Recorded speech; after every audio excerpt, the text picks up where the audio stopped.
next up, we may still be in September, but the decorations, if your high street's anything like mine, the decorations are already starting to appear, the Christmas decorations, and it's only a matter of time before the strains of Whamageddon begins again. The last Christmas reverberates around the stores. Obviously, holiday season is whatever your religion, whatever your is a prime time for both hardware and content sales, and this year, as we return to some sort of post-COVID normality, people are predicting a bigger boom than ever, indeed. So we're here to talk about preparing for this hopefully bumper holiday season. And for that, we have Finbar Mahoney of Facebook Gaming with us. Can you hear me, Finbar? Yes, I can. Cool. Where are you based, Finbar? That's a good Irish name, isn't it? Yeah, I'm in virtual space, as we all. Yeah, I'm in Dublin. Lovely. I do love Dublin. Somewhere else I'll be keen to go once I start getting on the road again. I haven't been for a while. Can't wait. There's a Guinness with my name on it. Anyway, yes. Are you good to go? Yeah, good. All right. So hi everyone. My name is Finbar Mahoney, and I'm a vertical strategy lead for the gaming team at Facebook. What our team does is we basically look for trends, what's working, and opportunities that we can share with partners in the gaming space and our colleagues to see what the opportunities are. Now, as we're all aware, that period towards the end of December and start of New Year, between the end of December and start of New Year, which is sometimes called Q5, as in the fifth quarter of the year, has historically been a really important period for the gaming industry. So, for a number of reasons, whether it's people getting new devices, people gifting new devices, the opportunity that the auction presents when a lot of the e-com retailers drop out after the last day of shipping. So a lot of questions we've been getting as well are, okay, well, last year was obviously an anomaly. What do we expect for this year? So to Chris's point, is it expected to be a bumper year? What are the signals that we're looking at? So what I'm hoping to talk through today is exactly that. It's what are the signals that we're looking at? Why do we believe that Q5 this year is going to be a bumper and potentially the best ever, which, TLD or we do. As we know, in 2020, it was a unique year. The world was in the throes of COVID-19. We saw behavioral change across all areas of life, including how we spend our free time and how we connect with each other. So, obviously, we're still feeling some of that impact as I sit here in virtual space today instead of jumping on a plane and jumping on a stage. But, there is definitely light at the end of the tunnel. So as we head into the end of year holiday sales period, many people are wondering what to expect. Will things be back to normal? Will this holiday period be as important this year as it has been in previous years, or have things fundamentally changed? So let's take a look. Effectively, I'm sorry, I didn't miss a slide. So yeah, to start, let's take a step back and look at the big picture, both the good and the bad. And as we all know, last year brought challenges. Firstly, for the first time in Newzoo's history, they're predicting that the gaming market will contract in 2021. Now, that is off the back of a bumper 2020, so I guess it's only to be expected, but it's definitely something to take note of. Again, as mentioned, this is off a heavily inflated number of new players playing games, new people's time spent playing games, in-app purchases, and so on. Secondly, I'm sure that everybody watching this has been impacted to some extent by the introduction of ATT post iOS 14. Apple's introduction of ATT, I think it's for some businesses has meant that their costs of acquisition have increased, and for most businesses has introduced challenges in terms of how they measure and how they report on their acquisition and how they understand which channels are more effective than others. It's important to acknowledge that digital advertising must evolve to become less reliant on third-party data, and developers are now learning how to do that, which is great. But it's also important to remember that fundamentally nothing has changed, right? So yeah, this has all happened, and this is a huge change on the marketing side of the business. But for players, the same players are out there. Actually, more players are out there than ever before, and their in-game behaviors are the same. So what we're really missing, I guess, is that link to understand what's working and what's not, but the ground truths, the fundamental ground truths are the same. So that is going to be a challenge in a transition, but I think it's one that we'll be able to overcome, and I think there's a lot of opportunities down the line on that. But again, the biggest change there being that developers, in partnership with platforms, we need to work to find new ways to measure the effectiveness of our marketing activities. And finally, as we're all aware, the global pandemic continues. It continues to impact people on a daily basis. Businesses and developers still need to overcome many challenges associated with it, both in terms of operational challenges running their business, but also the impact it has on their customers. All that said, there are reasons to be optimistic. Some very big reasons to be optimistic. The first one is obviously the continued global appeal of gaming. It remains strong, estimating that there's nearly 3 billion gamers globally. And in fact, a stat that I love is that 87% of all internet users play games on at least one device. Like that's practically the entire population of internet users. Although the value of the gaming market is expected to contract slightly, player growth is expected to continue. So, you know, we are having this kind of dip on a high, but the overall trajectory is still very, very positive. Again, despite the slight contraction this year, the value of the gaming market is growing with a very healthy compound annual growth rate. I think it's 8.74. And then lastly, 2.8 billion of the world's 3 billion gamers this year will play on a mobile device, which is 20% year-on-year growth, which is phenomenal by any definition. So we're now going to take a look at some of these positive trends and explain why I believe that the holiday period this year could represent an unprecedented opportunity for developers who are ready to take advantage of it. So let's start and have a look at why the three, I guess, macro trends that I believe will influence this. Firstly, the holiday season and mega sales day continue to be periods that are of critical importance to gaming. And over the next few slides, I'm going to share some data around what that looks like, what that's looked like in prior years from our point of view, and you know why we're optimistic that we expect that to continue. It is a critical time of year, and we have no reason to expect that that's going to change. Secondly, and I think here's the big change: consumer sentiment and financial optimism are up significantly so over the last year, and it's no surprise. So following a difficult 18 months, people are starting to be optimistic again. They're ready to spend, and we're looking at some reports. We'll look at some reports and stats to help quantify the magnitude of that optimism. And then lastly, as mentioned already, demand for mobile gaming remains stronger than ever. So we'll look at what that means in practical terms.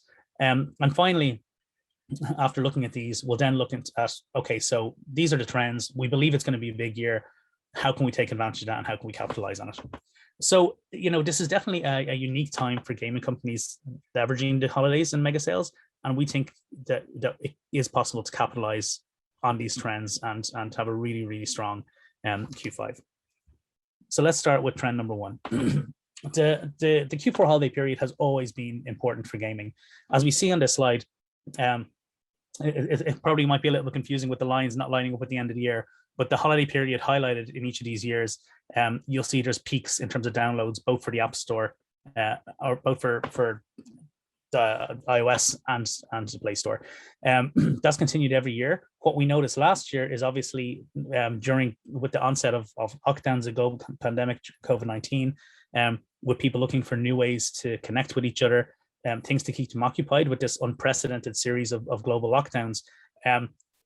We did see a spike around March and April last year that was higher than the holiday peaks.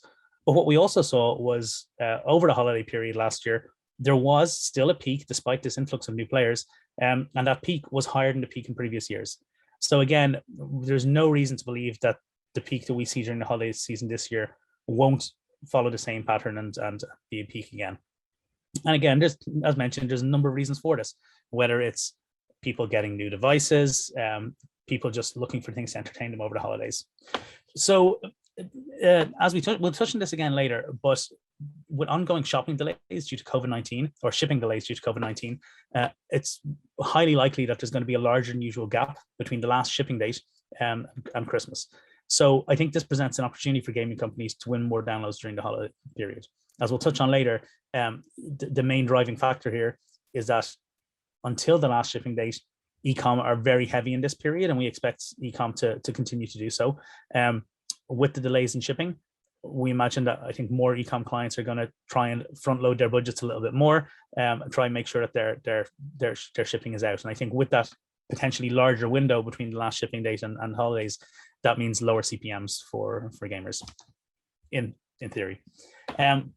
if we have a look at the iOS, at the specific breakdowns, so if we're looking at iPads and iOS here, what you'll find is back in 2017, 2018, there wasn't as much alignment between iPads and iPhones, where you could find that iPhones or iPads had their own separate peak coinciding with the launch of the new models. Over the last 2 years, the peaks between iPads and iPhones are a lot more closely aligned. Continuing to the fact that during the holiday period last year, the magnitude of the peaks for iPads and iPhones and the timings was similar across both iPhones and iPads. So that's downloads. What about in-app revenue? As with downloads, in-app revenue also historically peaks during the holiday season each year, with, again, each peak being greater than the last. And what you'll notice here is like, while every peak is consistently higher, the peak in terms of revenue last year was actually higher than the inflated peak during the influx of new gamers that we saw during the initial spate of lockdowns. So I think for us, this is another really strong reason to be positive. So I think a lot of people realize that the last year brought a lot of new gamers into the place. But I think the question was, will these new gamers, like, what's their value? Are they going to be payers? Is this going to be the same distribution of payers and players that we are? But based on the increased revenue and increased revenue spikes during the holiday period last year, we have no reason to believe that these new players aren't as valuable, if not more valuable, than the prior set of gamers. And then finally, just as I guess a point of interest, it's worth noting that historically, the peaks in terms of revenue on Google Play weren't as high. They were still there, but they weren't as high as Apple. However, last year, for the first time, we saw the peak revenues for Google Play equal Apple's in terms of magnitude. So that's worth noting. And then I guess the last holiday trend, which I'd like to draw your attention to, is, as mentioned before, CPMs. We know that for a lot of auction platforms that are based on supply and demand, CPMs can increase when there's a lot of demand from the advertiser side, especially during the holiday season. So if we have things like Black Friday, we have a lot of retail customers investing heavily around this time of year. And most gaming clients will notice this, especially in some of their core markets. But what we tend to find is that post Black Friday, there's a consistent drop in CPMs. And I think this is almost the start of that Q5 period. So when we see that those CPMs continue to drop, and again, between Christmas and the New Year, there tends to be another drop where there's an opportunity to take advantage of it. So what we'll touch on later on as well is the importance of having a geographical nuance to your approach. So in some markets, we might find that the CPMs increase as we come towards Black Friday. Maybe they don't do that as much in other markets. So instead of treating everything as a whole, understanding which key occasions and which key happenings are taking place in a specific region, and then either doubling down or easing off based on that. So again, as we predicted last year, the spikes were less pronounced, but the trends were still there. And I think if you look at kind of these are Western markets we're looking at here, but if you look at kind of the drop between Black Friday and New Year's Eve, there was a little bit of noise, but the overall trend is decreased CPMs. So that's I guess the first trend that we think bodes well for gaming this year. The next one is consumer optimism, and I think this is one where we're seeing a real difference. Fundamentally, if we look at the Conference Board's Global Consumer Confidence Survey, between Q2 2020 and Q2 2021, there was a 17 points increase year on year. So I don't know, for those of you not familiar with the Global Consumer Confidence, anything under 100 is pessimistic and anything over 100 is optimistic. So we went from pessimistic in Q2 and pessimistic in Q4 to not only optimistic in Q1, but record-breaking optimistic. So I think the setting was it was 108 in Q1, which was the highest score in history. And then again, this was, at least in history, since the survey began back in 2005. And interestingly enough, Q2 beat that again with another record-setting score of 109. So we don't have that for Q3 yet, but again, it bodes well. The trends are positive. People are feeling increasingly confident as we head into the holiday season in Q4. Last year, as I'm sure most of us have experienced, the overwhelming feeling was that the 2020 holiday season was basically the holidays were cancelled. 71% of people felt that COVID-19 had a significant impact on the holiday period. In addition, people are feeling more financially secure than they ever have. So, or at least compared to this time last year. So there's a plus 29 points gap in terms of the opportunity, or people who are feeling confident about it, versus a plus 15 point gap this time last year. So and I think a lot of the key drivers of global confidence, such as personal finance, sentiment about job prospects, and intent to spend, are all up. So comparing these sentiments and analyses and sentiment scores with the overall trend, we have more gamers in there. It's a big period with lower CPMs. I think there's a huge opportunity here. And on the intent to spend front, I think this is another one that I think bodes very well, which is fundamentally because consumer intent to spend has flipped. So again, if we look at December 2020, the intent to spend virtually across the board, with the exception of home improvements and groceries, was negative, whereas the intent to spend has increased across the board, across all categories for this year. So the intent to spend in December. So again, we think, people are eager to get back to normal. They're eager to treat themselves. They're eager to actually enjoy the holidays. So I think we have a combination of a lot of players, a lot more players than previously, and a lot of players that are willing to spend on the platform. So the last macro trends that I want to touch on is, again, that continued strength in the gaming space. So firstly, we mentioned already the influx of new gamers. In H1, there was a 40% rise in weekly consumer revenue over pre-pandemic levels. So again, we're saying we saw a lot of people download games for the first time. A lot of people play games. A lot of people play more games. A lot of people start paying the games that they were. And that 40% increase in revenue isn't going away. So similarly, hitting 1 billion weekly downloads in March 2020, there was a question at the time, where is this just this temporary lockdown phenomena where we're seeing this now, but when things get back to normal, that's going to drop back down? That hasn't been the case. I think a lot of people who have been introduced to mobile games, who've downloaded games and are still playing games, are still there. We are in a new normal in terms of the numbers of gamers and how prevalent gaming is across the wider population. We have 1.7 billion consumer weekly spends on games, on mobile games, and then 5 billion hours spent per week on mobile games globally, which is, I probably don't want to think about it too much, but that's a lot of time. And these numbers are all up on pre-pandemic levels, and more importantly, these numbers have all sustained as restrictions have been eased or removed. In terms of these new gamers that we keep talking about, across the market, we saw millions of new gamers. In the US, it was 28% increase on the gaming population, and the UK, a phenomenal 50% increase in gamers. So we have some of the numbers here based on different regions and different territories as an example, but I think this is common across the board.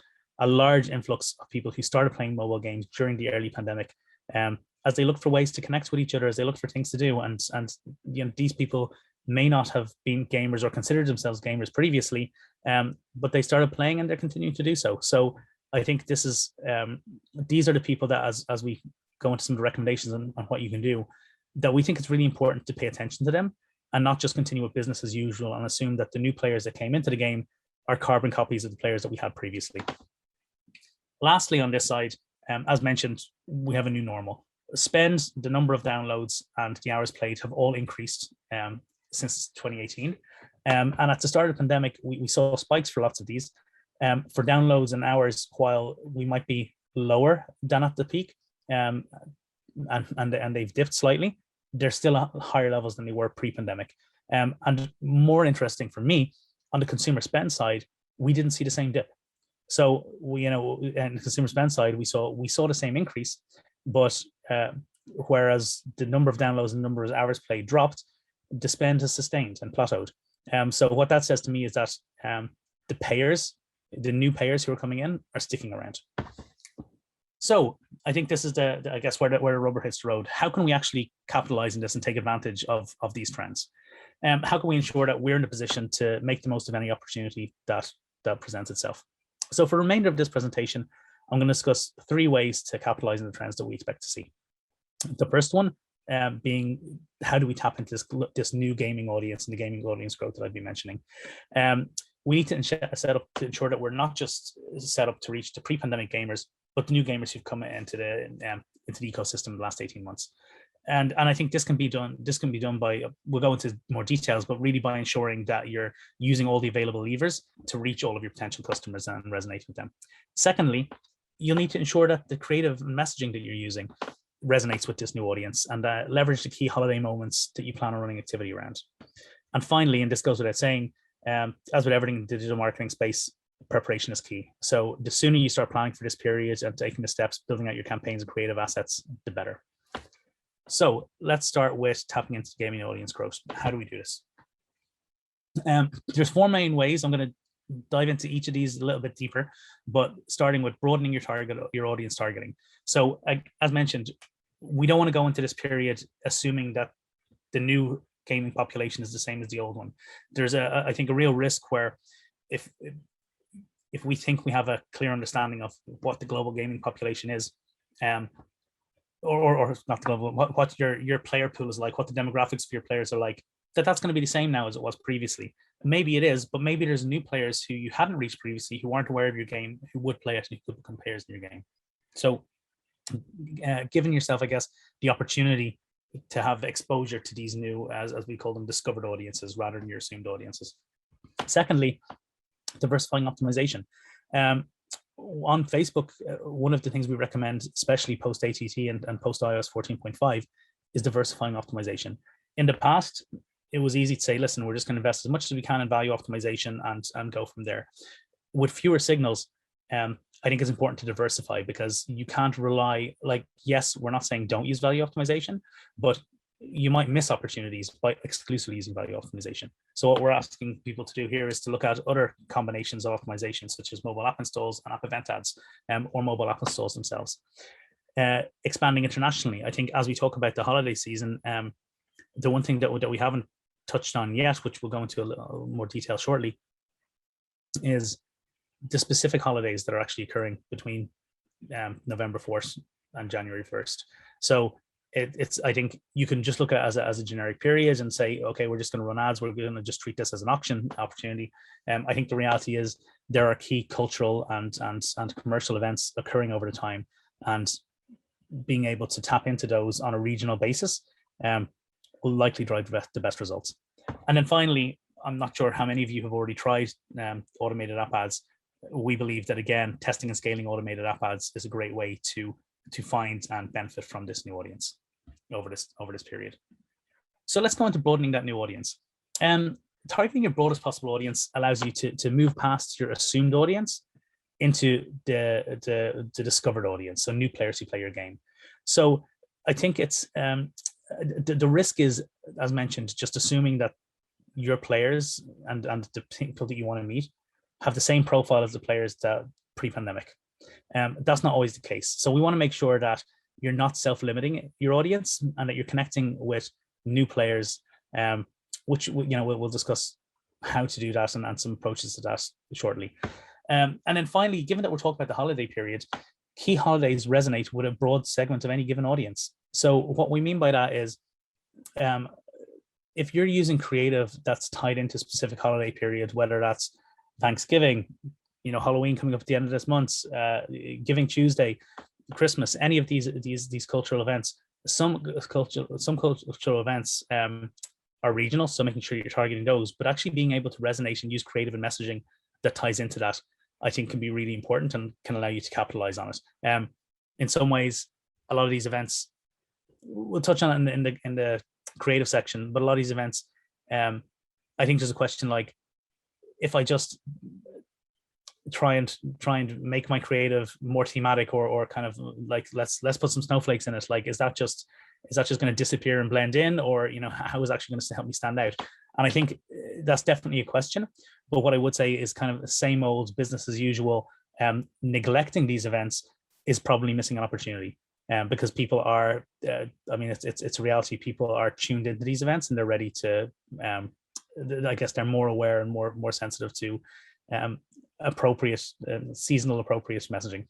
And then finally, it's worth noticing that broadening your audience doesn't need to mean removing all of your targeting restrictions. What we're advising here is to target as broad an audience as you're comfortable with. And if you're not comfortable expanding beyond your key demographics, test it ahead of the holiday period, try broadening it, and you might be pleasantly surprised. When we think about diversifying optimization, there are a few steps you can take here, and all of which, again, are things that we'd recommend post-ATT to try and consolidate signals, to try and ensure that we're driving the best results. Firstly, diversifying optimization using, again, beyond VO or value optimization by using mobile app installs or mobile app installs and app event optimization. The more optimization methods that you add to the mix, the broader variety of people that you're eligible to reach. Secondly, setting up mobile app install campaigns for major countries can benefit from lower CPMs and more inventory availability after the holiday period. So again, if something might not make sense normally, if the CPMs might be too high, anticipating this dip, are you ready to go and you're ready to invest and take advantage of it? And then I think anticipating the given decline in CPMs occurring right over the holidays, setting up those MAI campaigns makes sense to do, but not just on a global basis. Be strategic about what countries you're targeting. Again, testing is important, but ideally we'd expect people to have run their test ahead of time and transition to the most profitable campaign setup by the time the holidays start. I think there's a risk where we read testing, but we also believe that consolidation is important. So get the testing out of the way now, get it out of the way ahead of time. And then once you've understood what's working, then go with that to try and have as little or as much consolidation as possible. And finally, I think some people are auto bid is one that I think not enough people utilize and benefit from. I think there's a risk with auto bid where if you have auto bid as CPMs increase during a period, costs may get higher. But the balance of that is they will allow you to capitalize on the opportunities and the budgets, the budgets that you have, but also the audience you can potentially reach. So ensuring that you're reaching as many people as you can. Similarly, when we're talking about these periods of anticipated low CPMs, the risk is less. So again, I think auto bid is something that's definitely worth considering and testing out. Excuse me. If we're talking about expanding internationally and keeping global promotion in mind, where possible, create worldwide or multi-country campaigns. Again, this is part of our consolidation recommendation. Using language overlays to ensure that people are seeing your creative in the language they're more comfortable with. Trying different combinations and different balances of MAI and AEO and VO in each of the countries to see what's most profitable in that country. As we'll discuss shortly, using themed creatives to resonate with different regional holidays and events. And lastly, again, not all regions experience the same CPM increases. So if you're finding coming up to Black Friday in the US, CPMs are increasing, that might not be the case elsewhere. So just have a look at the various countries, and there could be opportunities, even while CPMs increase in one market, there may be opportunities in other markets. Lastly, in terms of what we can do, I think there's the AAA and testing and scaling AAA or automated app ads is definitely something we'd recommend. Number one, we've seen it can drive better performance. You can actually get better scale from it. And lastly, it can often be more efficient and it can require less setup and maintenance to drive results. So I just wanted to call out here just some kind of key, what we call them, the kind of watch outs when trying or setting up AAA. So these, I think it's important to be clear, the headlines here, they aren't recommendations, they're watch out. So avoid small audiences. We want to make sure that the audience is large enough. Avoid campaign overlap. If you're setting up a AAA campaign, try and ensure that your business as usual campaigns aren't overlapping with it and trying to do the same thing. Bid appropriately and set the appropriate budgets. We want to make sure that we're getting at least 50 conversions a week and probably more, again, with post iOS 14.5. The more creatives, the better. And also the more creative dimensions, the better. So when you're using AAA, actually having a mix of square, landscape, vertical assets will allow you to appear in as many placements as possible and be eligible for those. So if your kind of next whale is on one platform with one placement, you don't want to not reach them just because you haven't got the right creative dimensions. And then lastly, we discourage frequent editing. We want the system to get into its learning phase and to actually start working on that side. I know we're kind of running tight on time, so I'll very quickly touch on the creative piece here. What we're recommending from the creative side is, number one, using Teams Creative for the relevant region as part of your creative mix. So not kind of just ignoring what's happening, but making sure that you're using creative messaging that resonates with the theme of the region. So for example, if it's Giving Tuesday, maybe there's an opportunity to gift people something within the game. Like not kind of just kind of running over the holiday period and just kind of stamping on, but seeing, is there a way that your game can resonate, or that the creative you're using can resonate? It's almost like thinking of the social awareness and the social consciousness of these key events is almost like free branding. So you could say, is it kind of gimmicky? Do I really need to ensure that my creative is in tune with the season? I think it's worth it, and I think it's worth testing. It's not like the creative that you've continued to use all through the summer and that you're continuing to use beyond that. When you're changing your creative, try introducing some season variations and see if you get the results. When you're doing that, using creative prototyping to explore how it works, try different ones. I don't know how many of you are familiar with our Big Catch initiative, but effectively this is about using different motivators to appeal to different gamers, which is critical now that we have these new gamers in the pool. And what that means is that the reason one person plays a game may be very different to the reason another person plays a game. So if one person might play because they like the sense of achievement, they like their completionist, they want to progress. Someone else might play to relax. Building creatives that speak to each of those motivations can actually help. And is there a motivation that ties in well with the regional theme? And then lastly, on this side, exploring whether you can do in-game events or partnerships to improve player retention. I'm going to finish up very shortly. This is a very quick list. And, when we say the holiday period, it's not just Christmas and not just Thanksgiving. Between November 4th and January 1st, we have Diwali, Singles Day, Thanksgiving. You can see the list there. There's a lot there, and there's opportunities associated with each of them. So being very mindful of, okay, are we actually going to do something around this? What's it going to look like? Which territories are we going to do it with? As you note here, there's 2 more shopping days between Thanksgiving and Christmas, and multiple opportunities to tailor your messaging. A great example here is if we look at Shogatsu or New Year's Day in Japan, the number of installs is significantly higher, or downloads is significantly higher in the Japanese app store than in the other markets. So having a regional approach can definitely help. And then finally, this is just in terms of being prepared, plan your campaigns ahead of time, set up advertising campaigns several weeks in advance to avoid unforeseen ad creation bugs, to make sure it's working. Build relevant creative and have a creative pipeline ready so that you can iterate if it's working. And then lastly, ensure that budget is available to capitalize on favorable seasonal trends. So apologies for accelerating towards the end there, but that's it from me. Wow, my God. I was trying to make notes on that. I've taken a few screen grabs, but I'm sure other people have as well. It was a lot of insight and some big numbers and some interesting data and trends, and obviously lots of great advice for using your tools and platforms. So I know we're not having questions. We haven't got time anyway, so just as well. But that was great, Fimbo. I really appreciate that. And yeah, I like everyone here, I hope we all have a smashing holiday period and for sure. Push this market, which has already been pretty buoyant, even further. But yeah, thanks so much for that. No worries, and apologies for the acceleration towards the end, but I wanted to make sure that we kind of spent the time on the insights up front. And again, if there's any of that, like if people are working with kind of Facebook partners already, I'm sure they'll be happy to dig in more details. Absolutely, yeah. And you can reach out to Finbar and other Facebook representatives through the meeting system or Discord, and I'm sure they'll happily answer questions. So thank you so much. I'll let you go back to digital Dublin, or back to real Dublin. Thanks for your time.